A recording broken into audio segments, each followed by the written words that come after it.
Hello. Pull. Oh. Ooh. Yeah.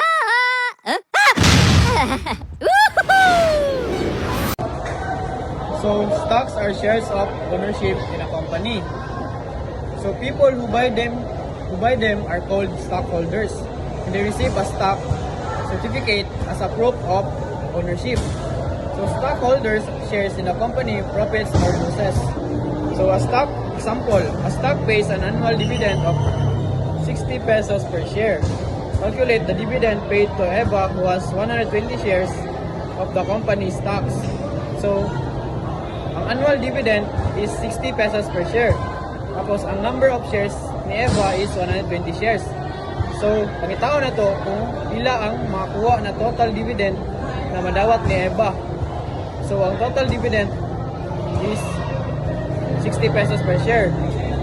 So i-times ito siya sa 120 shares ni Eva.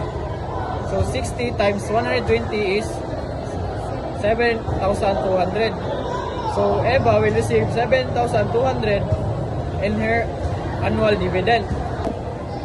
So ibig sabihin, ang bawat shares na nagbibigay ng 60 pesos per share na dividend kada taon, at si Eva ay may 120 shares, ang makuha ni Eva is 7,200 bilang annual dividend sa isang taon.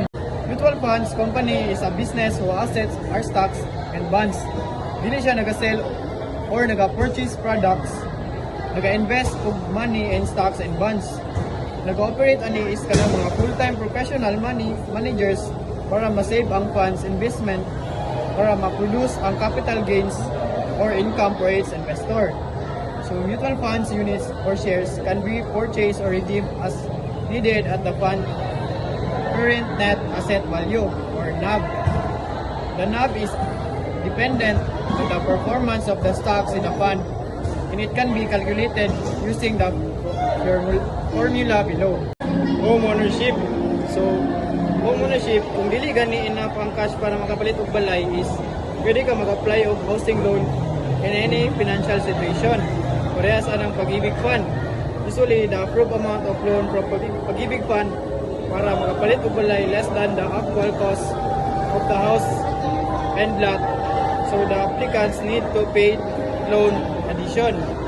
Mo nang ginatawag na equity. Equity is imuha mismong kwarta. So that's home ownership.